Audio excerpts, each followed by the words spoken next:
今天我们来聊聊一个比防腐剂更可怕的东西，而且90%的人每天都在吃。许多人谈到食品安全时，第一反应都是避免防腐剂，觉得不含防腐剂的食品就安全。然而现实却很讽刺，现代人讲求健康，养生知识越来越多，但癌症等疾病却不减反增，这到底是怎么回事？难道我们防范了防腐剂，却忽略了更大的健康杀手吗？其实，真正潜伏在我们日常饮食中的暗黑角色，往往不叫防腐剂。有一位食安权威文，长安教授曾经指出，食品工业钻了防腐剂标示的漏洞，用一些不需标示成防腐剂的添加物，达到类似防腐的效果。这些添加物的毒性可能更强，对健康的伤害更隐蔽，我们可以把它们称作不叫防腐剂的防腐剂。当大家害怕防腐剂，追捧标榜零防腐的食品时，厂商反而偷偷换上这些东西来逃避监管，结果让消费者吃下肚更危险的成分而不自知。比方说，市面上常见许多面包、蛋糕包装上写着不含防腐剂，可你有没有发现，这些面包放室温，下一周都不发霉，蛋糕放很久都不会坏。为什么不含防腐剂还能久放不坏？背后一定有玄机。答案往往就是透过其他添加物来抑菌防腐。例如，有些厂商会加入大量糖和油来延长保质，高糖高油本身就不易滋生细菌霉菌，或者加入改良剂让面包水分更少，不容易发霉。更甚者，还可能添加人工的食品魔术师来达到防腐效果。这就是我们今天的主角磷酸盐。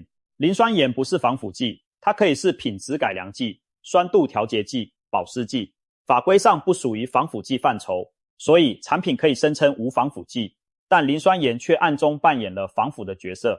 对消费者而言，这反而更危险，因为我们以为自己避免了防腐剂，却每天都把磷酸盐吃进体内。我们先来认识一下磷酸盐。磷酸盐是磷酸与各种金属离子形成的化合物，在食品加工中用途极广，举凡谷类、面食、肉类加工品、饮料等等，都可能添加磷酸盐。它有什么魔力呢？总结来说，就是让食物变得好看又好吃，但不见得对人体好。譬如，磷酸盐能保水，让火腿、热狗肠保有水嫩口感，分量更重，能稳定蛋白质和调节酸碱值，延缓食物腐败，还能增稠和改善口感，让面条更有弹性，粉圆更 Q 弹。难怪有人称它食品界的魔术师，加了磷酸盐，平凡无奇的食材摇身一变，口感升级，保存期变长，卖相更诱人。听起来很棒，是不是？对食品厂商来说，磷酸盐简直是神队友，不仅合法又多才多艺。然而，对我们人体而言，磷酸盐却可能是个暗藏的危机。由于磷本身是人体需要的矿物质，许多人对食品中的磷酸盐不以为意，觉得反正磷也是营养嘛。但重点在于，天然食物中的磷通常以有机形态存在，伴随着蛋白质缓慢吸收，而加工食品添加的磷酸盐属于无机磷，吸收率极高，可高达100%，短时间就涌入血液。当我们一天吃下太多含磷酸盐的加工食品时，血液中的磷含量可能长期偏高，这会打乱体内矿物质平衡，并带来多种健康隐患。第一，大量的磷会干扰钙质吸收。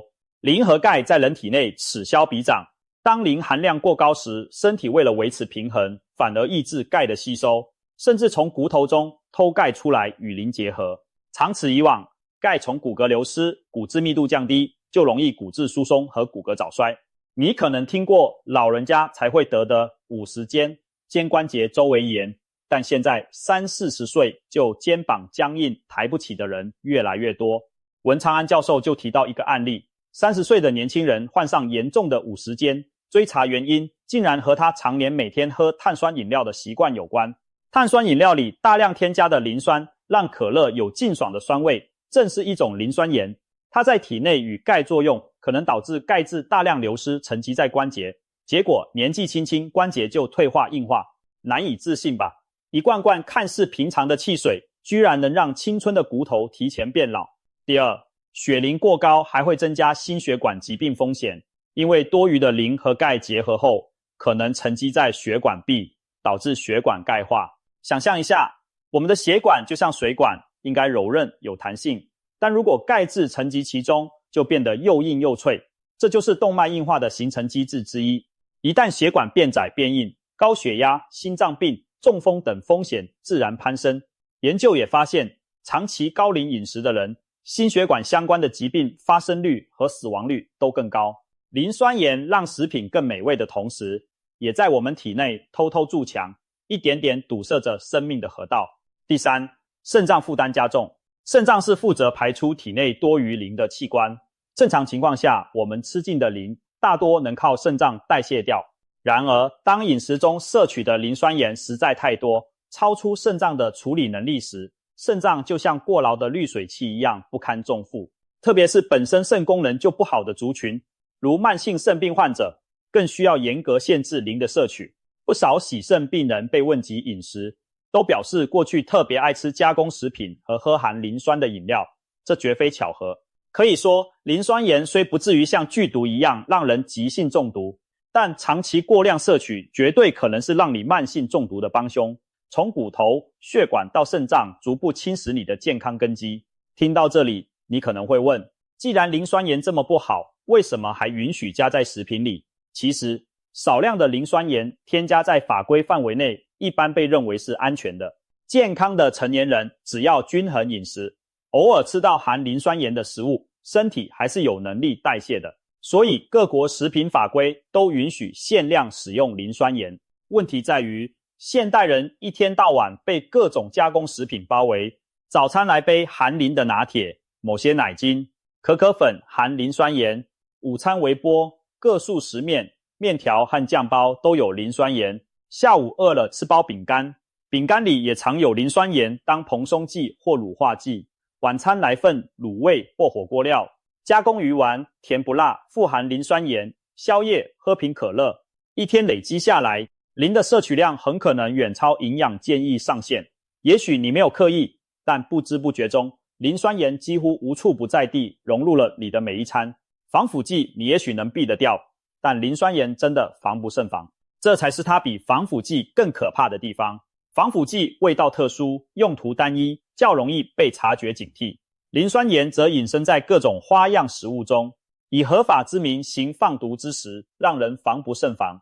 更糟的是，磷酸盐往往和高升糖指数、GI 的饮食形影相随，组成危害健康的双人组。所谓高 GI 食物，指的是那些消化吸收很快，会让血糖短时间内飙升的食物。常见的白米饭、精致面条、白面包、含糖饮料、蛋糕、饼干等，大多 GI 值偏高。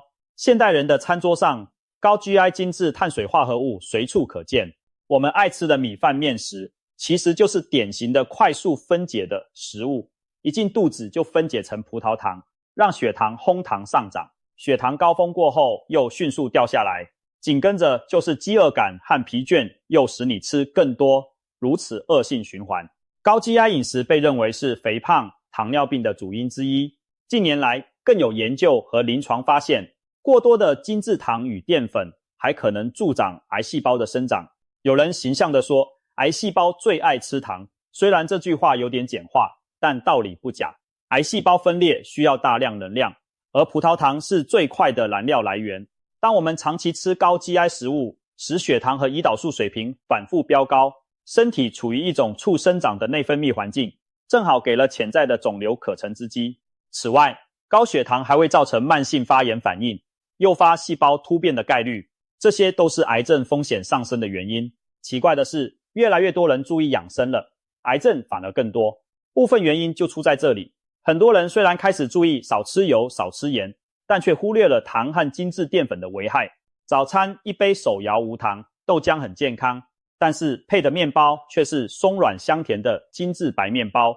午餐选择沙拉，感觉无油清爽，可浇了半罐高糖的日式和风酱。晚餐不吃炸鸡薯条，改吃面条，却是一大碗精白细面，没有任何蔬菜纤维，看似热量不高，也没什么油腻，但血糖却一次次被推上云霄，胰岛素拼命工作，身体处在一种隐性的喂养模式。如果把人体比喻成一个培养皿，那我们每天摄入的大量精致淀粉和糖，就像在给潜伏的癌细胞提供养分和催化剂。更可怕的是，前面提到的磷酸盐也常存在于这些高 GI 食物中，两者联手，等于火上浇油。糖分在喂养不良细胞，磷酸盐则破坏环境，削弱防御，一正一邪，把我们体内的健康长城一段段侵蚀崩塌。让我们再回到日常生活，看看那些看似美味却潜藏危机的常见食物。很多陷阱其实就藏在我们每日三餐和零食里。松软不易坏的面包蛋糕，工厂制面包常加入磷酸盐类改良剂、乳化剂和一大堆添加物，你发现没？有些市售吐司放室温好几天都不生霉，甚至干掉变硬也没见发霉迹象。连霉菌和蟑螂都不想吃的面包，你敢天天吃吗？以前的人做的面包天热2-3天就发霉，现在的工业面包1周不坏，其中一定添加了你看不见的东西。那些东西或是高浓度糖盐，或是改良剂、防霉剂。总之，面包不坏，当心是你身体在坏。有些妈妈买面包给孩子，还沾沾自喜，看这面包不加防腐剂，却不知孩子吃下更多不明化学添加物。超 Q 弹的粉圆、米粉和面条，台湾人爱吃珍珠奶茶和各种米粉面线，那 Q 弹的口感其实往往是磷酸盐调教出来的。传统手工粉圆放久会变硬散开，但加了磷酸盐保水剂的粉圆可以 Q 一整天，不烂不硬。米粉、冬粉加了磷酸盐，泡水煮煮也不糊烂，而且特别弹牙。市售的油面、白面，甚至号称手工的关庙面，很多也都有磷酸盐踪影。之前网络上流传一句耸动的话，这些面连蟑螂都不敢吃。虽然有点夸张，但也反映出一部分事实。过多的化学添加让食物变得不自然，连昆虫都挑食绕道。我们人类却常常贪图那口感方便，每天吃着蟑螂都嫌弃的东西，长期下来，身体怎能不出问题？加工肉类和海鲜、香肠、热狗、培根、肉松、火锅丸子、蟹肉棒，这些加工肉品海鲜，为了保持风味和延长保存，全都泡在添加物汤里。磷酸盐在这里充当保水剂和品质改良剂，让肉质保持水嫩不柴。还记得那种一咬会爆汁的热狗香肠吗？为了让它们多喝水，磷酸盐少不了。同时，它还能稳定肉的颜色，搭配其他亚硝酸盐防腐剂，让肉看起来粉红可口而不变色。所以加工肉吃起来多汁又不容易腐败，但背后是钠、磷、亚硝酸的联合公式。世界卫生组织早把加工肉列为致癌物，除了盐和亚硝酸的作用，磷酸盐的大量存在也让这些食物危害加倍。含糖饮料和甜点这类高 GI 食物在喂养癌细胞方面早有恶名。我们特别提醒果糖这个角色。果糖常被拿来做甜味剂，如高果糖、玉米糖浆，广泛存在于手摇饮、汽水、果汁、蜜饯、甜点中。果糖代谢与葡萄糖不同，它主要在肝脏处理，大量摄入容易转化为脂肪堆积，导致脂肪肝和肥胖，而且不会刺激胰岛素分泌，使人不易产生饱足感，越吃越想吃。很多人以为果糖是水果的糖，很天然，但千万别被迷惑。水果固然含果糖，可它同时有丰富纤维、维生素，适量吃水果对健康有益。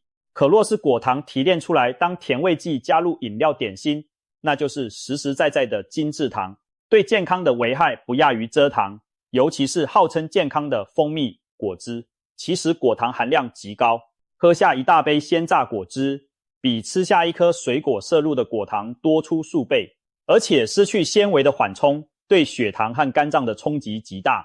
所以水果可以吃，但果糖提炼物要少碰。想摄取水果营养，最好吃全水果而非果汁。解渴也尽量白开水或茶水替代含糖饮料，不要让癌细胞天天泡果糖汽水浴，那真是养肥了再杀自己。常见的调味酱料，除了食物本身，很多人口味重爱用的各种酱料，其实也是高盐、高糖、高添加物的来源，像番茄酱、沙拉酱、火锅蘸酱、腌萝卜等等，甜的甜，咸的咸，里头藏着大量糖和盐，甚至为了增稠和保色，添加物也不少。番茄酱常加磷酸盐来防止变色并增加稠度，一勺勺酱下去，等于把糖和磷酸盐往菜上浇，原本清爽的蔬菜也变成高添加食物。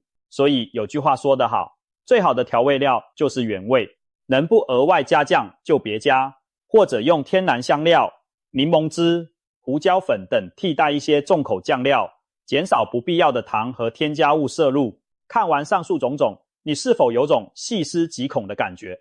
我们每天辛辛苦苦挑食健康，却可能防错了对象。真正比防腐剂可怕的，正是在这些食品工业的潜规则和我们饮食习惯的盲点。防腐剂只是冰山一角，复方添加物和精制糖这些看不见的黑手，才是慢慢掏空我们健康的元凶。那么我们该怎么办呢？总不能从此远离所有现代食品吧？别担心，以下我们就来谈谈解方，教大家在现代饮食环境中如何自保，避开那些暗藏的陷阱，同时分享让身体排毒强身的小撇步。首先，如果你经常在外用餐，外食族，请记住几个原则，让自己避开含糖和添加物的地雷。第一招，饮料从简，少喝含糖饮料、奶茶和加工果汁。外食最常见的地雷就是饮料，一杯含糖饮料的糖分可能超过你一餐饭的热量。如果需要咖啡提神，尽量选择无糖咖啡或茶，嫌白开水无味，可以喝无糖的花草茶、黑咖啡、美式等。总之，让白开水成为你的最佳朋友。有了好水，体内的代谢和排毒才有效运转。第二招，汤汤水水聪明选。很多人吃自助餐、卤味或火锅，喜欢喝汤当饮料解渴，但外面卖的汤品，火锅汤底常含惊人钠和添加物。火锅汤里丸子、豆皮释放的磷酸盐也溶在汤里，建议少喝火锅汤和卤味汤。真的口渴还是喝水最佳。如果觉得吃干饭太噎，可以点清汤蔬菜汤，不要浓汤勾芡那种，可能含很多增稠剂和糖。简单的原味汤，像紫菜蛋花汤、青菜汤，调味清爽，就比较没有额外负担。第三招，慎选主食和菜色搭配。外食避免高 GI 的白饭面条过量，可以请店家饭少一点，或者以糙米饭、地瓜、南瓜等取代部分白饭。夹菜时多拿深色蔬菜、菇类、海带芽等富含纤维的配菜，纤维能延缓糖吸收，也在肠胃抓住一些致癌物质排出体外。肉类选择上尽量少选加工制品，如贡丸、香肠、甜不辣、培根，改拿原形的白斩鸡、烧鱼、卤牛腱等原形肉，虽也有调味，但相对安全。酱汁方面，可以请店家酱料减半或分开装，自己酌量蘸，尤其是糖醋、沙茶这类酱能少就少。透过这些细节调整，你在外吃饭也能大幅减少糖和添加物摄入，给身体减轻负担。除了以上饮食选择的避雷技巧，我们还可以从日常作息和饮食习惯入手，帮助身体排出已经吃进去的毒素。毕竟生活在现代，要完全不碰任何加工食品是不可能的，但我们可以加强身体的代谢排毒功能，把伤害降到最低。文长安教授本人就分享过一套他实践多年的温热水排毒心法，据说靠这个方法他连续7年都没感冒过。这听起来很传奇，但其实原理很简单，透过喝温开水来促进循环、新陈代谢和排毒。许多人平时不是喝冰饮就是喝含糖饮料，反而很少大口喝白水，导致代谢废物在体内堆积。文教授的做法是每天早上起床先喝一大杯温开水，唤醒肠胃蠕动，排出宿便，同时补充一夜流失的水分。餐与餐之间也保持喝温开水的习惯，不要等口渴才喝，让水分去帮助血液循环和尿液生成，把体内多余的盐分、磷酸盐等溶解排出。为什么强调温热的水呢？中医认为温水养胃，现代营养学也指出接近体温的水更容易被吸收，还能促进微循环，不会像冷水一样刺激肠胃，降低消化酶效率。简单说，温开水是最天然的排毒饮料，成本几乎为零，但效果却可能超乎想象。每天坚持喝足够的温开水，你的身体会慢慢干净起来，免疫力也跟着提升。难怪文教授多年不生病，除了喝温水，食安专家们还总结了6大排毒妙招，帮助我们把日积月累的食品毒素赶出体外，打造不易中毒的强健体质。其一，养成规律排便习惯。肠道是排出食物残渣和各种毒素的重要管道，堆积在肠子里的废物越久，有害物质被重新吸收的风险就越高。要促进每日顺畅排便，多吃高纤维食物，蔬菜、水果、全谷杂粮是关键。这些纤维就像扫把，帮你扫荡肠道垃圾。另外，千万不要憋便，一有便意及时如厕，让该走的毒素及时走人。其二，多喝白开水，温开水最佳。前面已详细说明了温水的重要。总之，水是最好的排毒溶剂。充足的水分让肾脏源源不断制造尿液，把体内的代谢废物和水溶性毒素带出体外。尿液清澈量多，表示你身体在不断排毒。反之，如果一天尿很少且颜色深黄，说明你喝水不够，毒素可能浓缩在体内。记住，每天至少8杯水，多活动流汗时还应相应增加。其三，适度流汗，加强运动。皮肤是人体最大的排毒器官之一，透过流汗，一些脂溶性毒素和重金属也能随汗液排出。而且运动流汗促进血液循环，能加快组织修复和新陈代谢，有助身体自我净化。选择自己喜欢的运动坚持，每周至少3次中等强度运动，或每天保证30分钟快走、慢跑等有氧运动，让身体动起来，汗流出来。需要提醒的是，流汗后要及时补水并擦干，避免汗液在皮肤上再次被部分吸收。其次，均衡饮食，补充排毒营养。我们肝脏是解毒工厂，许多维生素、矿物质是酵素运作所需的辅助因子。如果营养不均衡，解毒酵素功能就会下降。因此，饮食中要摄入足量的优质蛋白质、瘦肉、鱼、大豆等，以及绿色蔬果，特别是十字花科蔬菜、花椰菜、高丽菜等，蒜头、洋葱含维生素 C， 丰富的水果、奇异果、柑橘等这些食物富含促进肝脏解毒的成分。可以说，每一口绿叶菜和水果都是在帮助肝肾辛勤工作。相反地，少碰酒精和加工食品，因为酒精本身就是肝脏解毒的负担，而加工食品会消耗我们体内的解毒营养，比如代谢添加物需要酵素和抗氧化剂，让身体不堪重负。其五，保持充足睡眠和减压。乍看和排毒无关，其实息息相关。人体有一套自我修复排毒的时钟，如晚上11点到凌晨3点被认为是肝胆经活跃时间。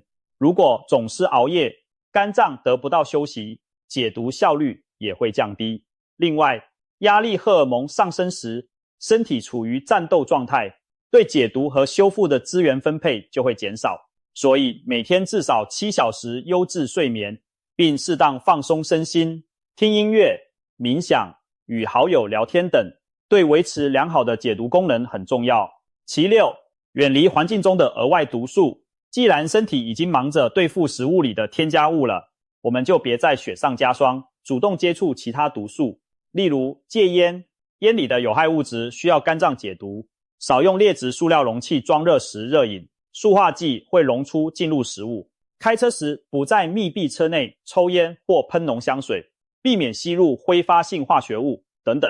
打造一个干净的生活环境，等于减轻身体的排毒负荷，让有限的解毒能力专注对付你真的避不掉的那部分。以上这些排毒养生的方法，看似平平无奇，却是对抗我们生活中无处不在食品添加物的长期之道。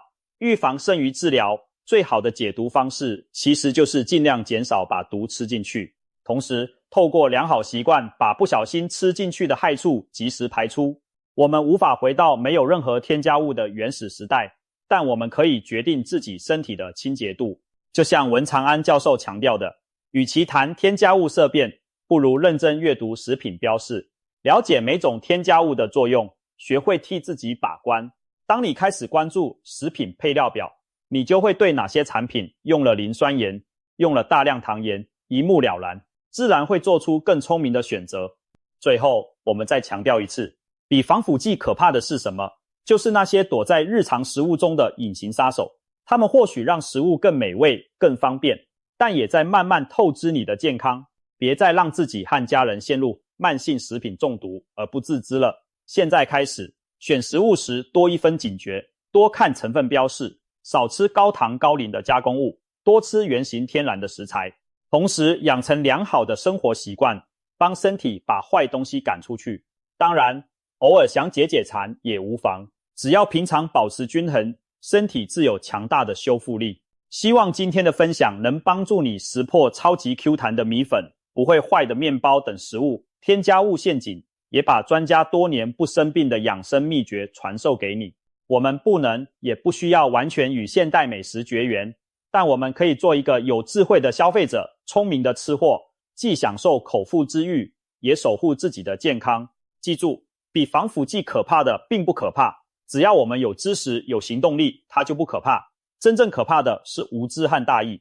从现在开始，照顾好自己，每天吃得安心又健康。祝大家都能远离那些看不见的威胁，吃出真健康，活出真精彩。